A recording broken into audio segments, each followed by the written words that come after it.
별도가 아니에요. 10년을 까먹은 겁니다. 그 10년 동안 한일 간에 잘 해가지고 인도태평양에 대한 정책을 조율하고 중국에 대한 정책을 조율해서 했더라면 저는 훨씬 더 북한 핵 문제라든지 이 사드 문제라든지 이런 거에서 우리가 더 나은 위치에서 상대를 할 수 있었는데 그 기회를 다 잃어버린 거죠. 그래서 보면 되게 한국은 보면 문재인 정부 때 too late, too little입니다. 뭘 하려고 하는데 외교는 타이밍인데 타이밍을 맨날 늦춰요. 같은 조치를 해도 이때는 될 것이 이때 가면 안 되는 경우가 많습니다. 뭐든지 적기를 놓치면 안 되는데 문재인 정부 때는 결국은 일본한테 양보할 거 다 양보를 하는데 늦게 내놓으니까 아무런 의미가 없는. 그리고 정확하게 내줘야지 됩니다. 적게 내거나 많이 내거나 다 안 되는 겁니다. 그렇게 했고 일본은 대한보복 그 통상 규제할 때 보면 too early, too much. 왜 그러냐면요. 일본이나 한국이나 무역국가입니다. 무역국가가 경제제재를 저런 식으로 하는 거는요. 일본의 가치를 떨어뜨리는 겁니다. 네. 그때 기분 좋겠죠. 그렇지만은 일본이 제3국에 대해서 그런 거 주장할 수가 없게 됩니다. 그래서 사실은 아베 조치에 대해서 일본 내각 내에서도 상당히 비판이 있었습니다. 내부적으로. 그러니까 그런 어떤 면에서 보면 정말 OECD 가맹국이고 G10에 들어가는 나라들끼리 이런 짓이 벌어진다는 것은 굉장히 비정상적이고 제3자 보기에는 왜 저러나 하고 저는 뭐 현직 외교관은 아닙니다만 제3국 외교관들 많이 만나면 니들 왜 이러냐라는 소리 많이 듣습니다. 중국 저렇게 부상하고 북한 핵 위협하고 있는데 한일이 저래서 되겠느냐라고 오히려 걱정해주는 그런 현상이 벌어지는 겁니다. 근데 이 윤석열 정부는 잘 아시다시피 대선 전부터 외교 방침의 일대 전환을 분명히 했습니다. 한미동맹 그동안 여러 가지 잡음이 있었지만 그거 완전 정상화하고 강화하겠다. 한일관계 조기 회복하겠다. 이거를 확실히 내세웠기 때문에 굉장히 적극적으로 강제동원 해법을 모색했고 민간합동위원회를 해서 4번 회의도 개최했고 또 박 전 장관이 광주에 내려가서 피해자들도 좀 만나서 면담하고 또 뭐 이런 일련의 그 과정을 거쳐서 3월 6일 날 해법을 발표했죠. 해법은 뭐냐? 청구권을 자금을 사용한 16개 기업이 있습니다. 포스코를 포함해서 이 기업에서 기부를 받아서 지금 강제동원 피해자 지원 재단이라는 게 있습니다. 그 재단에 기부를 하면 거기에서 그걸 기금으로 해서 재판에서 승소한 강제동원 피해자에게 승소한 금액을 주는 그런 방식으로 이제 그게 소위 제3자 변제 방식입니다. 민법상. 그래서 이제 3월 16, 17일 날 이제 셔틀 외교를 이제 부활해서 윤 대통령이 이제 방의를 했는데 이제 문제는 뭐냐면 이 3월 6일 해결안이 일본이 사무하는 조치를 좀 해줘야지 되는데 그거 없이 했거든요. 일종의 절반의 장으로 출발을 했는데 과연 5월 7, 8일 이제 기시다 총리가 올 때 얼마만큼 과거사 4개 수준을 우리 기대 수준에 맞출 것인가. 그게 제가 보기에는 이 문제를 넘어가는 큰 이제 그 포인트가 될 것 같고요. 또 하나 이제 하나만 더 말씀드리면 한일 관계는 아까 주기적으로 일어나고 있는 것 외에도 오염수 처리 문제라든지 일본 수산물 수입 문제라든지 사도광산 유네스코 문화유산 등재 문제라든지 이런 것들이 쏠쏠히 있습니다.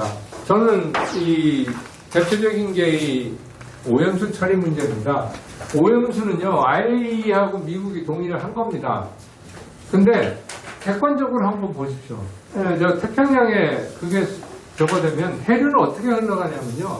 제일 먼저 베링해로 가가지고 북미 대륙의 서해안을 거쳐서 즉 그 캐나다 서해안과 미국 서해안을 거쳐서 이게 흘러가게 되어 있습니다.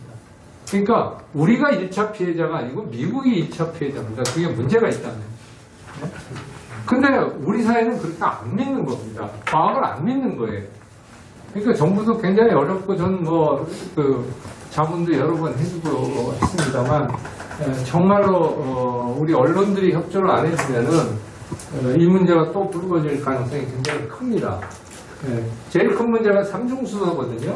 나머지는 다 걸러내는 알프스라고 하는 장치가 있습니다. ALPS라는 장치에 의해서 다른 세슘이라든지 이런 건 다 걸러냅니다. 유일하게 이제 바다에 나가는 게 삼중수소인데 사실은 한국과 중국 원전에서 나가는 삼중수소가 일본에서 이번에 처리해서 나가는 것보다 높다는 겁니다. 중국에 대해서 한마디 얘기해 봤어요? 안 하잖아요, 우리. 중국은 서해안 대류에서 우리한테 그대로 옵니다. 우리 고기, 생선 먹는 거 서해안에서 잡는 건 다 거기서, 국경 없지 않습니까? 한중간에. 그러니까 그런 것들을 우리 사회가 소화해내지 못한다면 정말 힘이 듭니다. 한국 정부나 일본 정부, 일본 대사관 직원들한테 얘기했던 건 뭐냐면, 제발 한일 IAEA에서 합동 그거를 만들어가지고 그냥 거기서 직접 모니터링하게 해주고 실시간 요즘 정부 ITA에서 실시간 공개되게끔 그렇게 해서 문제를 해결하지 않으면 안 된다라고 얘기를 했는데 잘 모르겠어요. 하여튼 이 문제가 굉장히 큰 거고 이렇게 해서 사실 저는 일본 친구들한테도 그런 얘기를 많이 합니다. 뭐냐면 윤석열 정부 있을 때 한일 관계 개선 못하면 너희들은 영원히 한국하고는 힘들 거다. 그러니까 윤석열 정부가 하려고 할 때 좀 탱고도 둘이 박자가 맞아야 탱고 추는 겁니다. 한쪽만 열심히 추고 한쪽은 하나는 따라오지 않으면 탱고가 성립이 안 됩니다. 마찬가지입니다. 그래서 일본 정부와 기타 정부도 뭔가 좀 이 무언의 압력은 받는 것 같아요. 일본 요미우리 신문에서 벌써 한국 정부가 정치적인 결단을 했는데 일본도 뭔가 호응해야지 않겠느냐 이런 얘기가 나오니까 저는 좀 그렇게 비관적이지는 않지만 요번에 그게 되느냐 하는 건 조금 모르겠어요.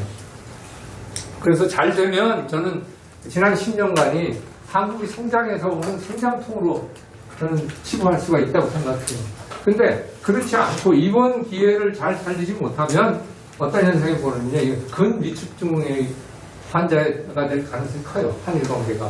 그래서 이것만은 모면할 수 있도록 한일이 좀 서로 노력하지 않는가.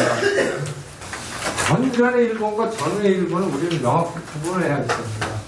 일본의 군국주의가 되살아난다고 하는 것은 저는 그건 너무 우리의 상상력을 많이 발휘하는 거라고 생각을 합니다. 다만 일본의 방위력이 이제 계속 끊임없이 증강되고 있는 다음에 약 44조 엔을 들여서 5년 동안에 늘려갑니다.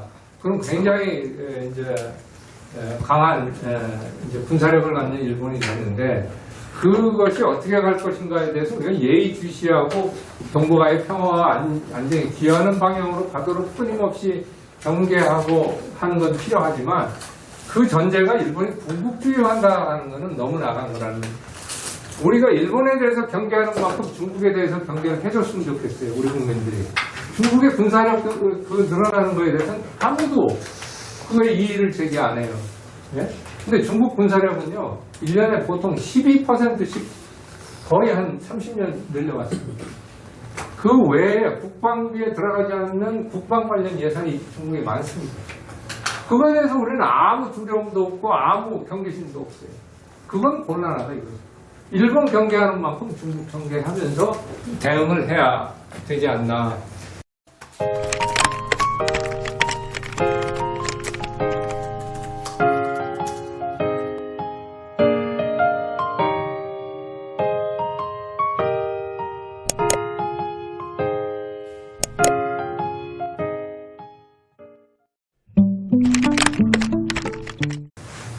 그리고 일본 정치인과 일본 사회 같이 보면 안 됩니다. 아베는 아베고 일본 사회, 일본 국민은 다릅니다. 일본 국민은 우리가 보는 것 이상으로 다양합니다. 그래서 그런 다양성이 있는 일본 사회를 아베와 동일시해서 그걸 같이 취급하게 되면 한일 관계는 참 어렵게 됩니다. 보수 우경화 정책에 대해서 일본 국민이 지지하는 건 대개 거의 한 40% 정도 됩니다. 40%. 근데 이게 어떤 문제가 있냐면요. 일본이 무당층이 많습니다. 모르겠다라는 게 보통 30~40% 나옵니다. 한일간의 여론조사에 보면요. 그러니까 일본 사람들이 어떤 면에서 보면은 정치에 무관심한 게 굉장히 우리보다 세죠. 그러다 보니까 자민당이 통치하기는 더 쉬운 거죠. 한일 양국과 미국 관계 가지고도 우리 많이 오해하죠. 미국하고 한국이 더 가까우냐, 일본이 더 가까우냐. 그게 쓸데없는 공론입니다. 제가 보기에는 객관적으로 보면 일본이 미국과 한국보다 더 가깝습니다. 왜 그런 얘기를 하냐면요. 미국은 군사력을 전개하려면 일본 열도 없이는 군사력 전개 못합니다. 지금 53,000명 정도 주일 미군이 있는데 오키나와 미군 기지가 없으면 대만 방어 못합니다. 한반도 방어 일본 열도 거쳐서 들어오지 않으면 못합니다. 그게 현실입니다. 그러니까 그거 가지고 우리가 할 필요는 없고 한미 동맹에 충실하게 해서 그 동맹으로서의 그 힘을 발휘하게 하면 저는 거기에 또 우리의 가치가 있고 또 우리의 힘도 거기서 나온다고 생각을 하기 때문에 절대로 그런 것 가지고 우리가 뭐 코너스톤이니 린치핀이니 코너스톤이 더 중요하고 린치핀은 아니다라든지 뭐 이런 얘기를 할 필요가 저는 없다고 생각을 합니다. 어쨌든 일본은 G7이고 우리는 아직 G7이 못 됐고 저는 지금과 같은 우리가 발전 추세를 잘 유지를 하면 G10으로 확대 개편되면서 우리가 들어갈 거고요. 그게 주저앉으면 저희는 뭐 G20에서도 밀려나는. 저는 2020년이 대한민국 생존에 갈림길에 있다고 저는 생각을 합니다. 그래서 우리 국민들이 깨어서 이 국제사회 동향을 잘 관찰하고 무엇이 대한민국의 외교적 생존법에 도움이 되는지 결국은 국민들이 생각하는 대로 정부가 움직입니다. 대체적으로. 그러니까 그런 면을 좀 많이들 하셨으면 좋을 것 같습니다. 한일 관계가 나쁘지만 한국이 손해냐 일본이 손해냐 이런 얘기도 많이 제가 듣습니다만 우리가 더 손해입니다. 그것도 객관적인 현실입니다. 그렇다고 뭐 일본에 비교를 하게 볼 필요는 없지만 그런 것들을 냉정하게 판단하고 거기에 맞춰서 한일 관계를 좀 끌고 가려는 언젠가는 또 우리가 나아질 수도 있는 거거든요. 또 나아지는 방향으로 해야 하는 거니까 그런 노력이 필요할 것 같습니다. 한국 중국 정사론은 제가 일본에게도 뭐 저 정사론이 나오기 시작한 게 제가 대사 그만두기 바로 직전에 나왔습니다. 그래서 제가 일본에 이제 엘리트들이 모이는 이 공부 모임이 있습니다. 그래서 거기서도 뭐 여러 번 얘기를 했습니다만 우리는 5,000년 중국 때문에 고생한 나라가 그런데 무슨 중국 경사론이라는 엉뚱한까하는 소리를 하느냐. 다만 그건 있다. 한국이 가지고 있는 중국에 대한 전략적 이해와 일본의 이해가 다르다. 우리는 통일을 해야 하는 분단국이고 북한 핵 문제를 다뤄야 하는 그러한 나라고 일본은 그런 문제 없지 않느냐. 그 다음에 중국 시장에 대한 의존도가 한국이 높냐 일본이 높냐. 우리가 훨씬 더 높다. 그렇다면 이해가 다르면 입장이 다를 수 있지 않느냐. 문제는 뭐냐면 전략 대화 소통을 한일관계가 나빠지니까 안에서 생긴 것이다 라고 설명을 했는데 그 얘기는 뭐 엄청나게 악화됐죠. 그거를 일본 사람들이 워싱턴에 실어 날라가지고 사실은 트럼프의 귀에 전부 거기서 그런 시기가 꽂히니까 주한미군 뭐 왜 우리가 돈 내서 방어하느냐 이런 얘기가 나오는 게 되게 그런 데서 나오는 겁니다. 전략적 가치 일본이 굉장히 우리 무시하는데요. 만약 진짜 일본이 얘기하는 것처럼 한국이 중국 궤도에 들어간다? 일본 방위비는요, 지금에 5배는데요. 예? 그러니까, 정말로 일본이 한국의 전략적 가치를 모르는 거죠. 지금 하고 있는 거죠. 동남아보다도 못하다고요? 그건 말이 안 되는 얘기죠. 그렇지만 저는 이제 한일 관계가 지금 윤석열 정부가 추진하는 게 좀 제대로 되면 저는 제대로 된 인식을 일본도 하리라고 봅니다. 그리고 한국을 대등한 파트너로 지금 인식하지 않는데 대등한 파트너로 인식할 때 저는 한일 관계도 발전을 한다는 점을 일본에 끊임없이 우리가 주입을 해야 한다고 생각합니다. 지금 우리가 사는 2020년대는 아까 말씀드린 대로 복합 대전환기입니다. 여러 가지 요소들이 아주 변동성을 높이는 혼돈의 시대가 바로 2020년대입니다. 그래서 이 2020년대에 어떤 동북아 불안정 요인이나 또 우리가 사실 전후에 신생 독립국으로부터 산업화, 민주화, 세계화, 정보화를 해서 G10까지 간 거는 바로 자유주의 국제질서 때문에 그렇게 된 겁니다. 그래서 근데 자유주의 국제질서가 지금 여러 면에서 도전을 받고 있습니다. 민주주의가 2005년 이후부터는 흑했습니다. 세계에서. 그전에는 민주주의가 계속 신장돼 왔습니다. 그리고 미국이 트럼프주의에 의해서 Make America Great Again, 마가라는 기체 아래 미국 우선주의로 가고 있습니다.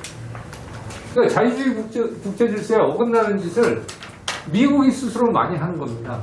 IRA라든지 뭐 이런 거 할 때 보면은 그거는 완전히 산업정책으로 무역정책을 오버라이드해서 자유무역을 침해하는 그런 짓을 미국이 하고 있습니다.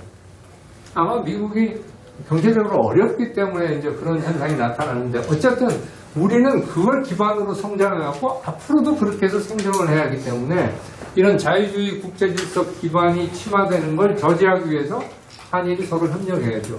그 다음에 상호이 극대화하는데 여러 가지 윈윈 할 수 있는 분야가 많이 있습니다. 제가 제3국 외교관한테 제일 많이 듣는 게 한국과 일본은 자연적인 전략 파트너인데 왜 그렇게 양앙되고 싸우느냐는 얘기입니다. 중국의 부상과 북한의 위협과 러시아가 지금 저런 식으로 우크라이나 침공하듯이 침략적인 그런 경향을 가지고 있는 그런 상황 속에서 한일이 으르렁대고 싸워봤자 그거는 말도 안 되는 것이고 오히려 전략적 파트너로서 그런 어려운 전략 환경에 대응을 해야 하지 않느냐 하는 말들을 많이 하는데 저는 그게 맞다고 생각을 합니다. 그래서 그런 점에서 한일 관계 개선을 빨리 하고 그러면서 한일 관계를 좀 튼튼히 하면서 미국을 계속 이 지역에 관여시키는 거, 인게이지하게 하는 게 중국의 위협에 대응하는 첫 번째 작업입니다. 미국이 신고립주의에 의해서 주한미군 철수하고 여기에 대한 개입 감소시키고 너희들은 알아서 하라 이렇게 되는 상황이 오면은 우리가 중국하고 대응 못합니다. 다시 옛날에 우리 5,000년 동안에 중화질서 속에 들어가는 겁니다. 그거 원하지 않잖아요, 우리가. 그거는 어떻게 해서든지 면해야죠. 그러니까 그런 차원에서 좀 생각을 해야지 않나 하는 생각이 들고요. 북한 핵 폐기하고 한반도 통일할 때 일본 협력 없이는 안 됩니다. 그게 현실입니다. 그래서 특히 이제 통일이 됐을 때 북한 복구 비용을 댈 수 있는 것은 국제금융기구인 월드뱅크하고 ADB 그리고 개별 국가로는 일본밖에 없습니다. 그렇게 되면은 ADB는 일본이 지배하고 있죠. 그러니까 상당 부분의 복구 작업은 물론 우리는 이제 당연히 하는 거죠. 저 외부의 자금 수여를 할 때 필요한 게 일본의 협력입니다. 그래서 그런 점에서 또 그리고 북한을 결국은 변화시켜서 개혁개방으로 이끌어야 저는 통일의 기회가 온다고 봅니다. 그렇지 않으면 급변 사태가 일어나서 한반도에 핵전쟁이 일어날 가능성이 굉장히 크기 때문에 그런 점에서도 일본과 잘 전략 조율을 해가면서 한미일 협력 체제를 잘 가동해야 하지 않나 그런 생각을 합니다.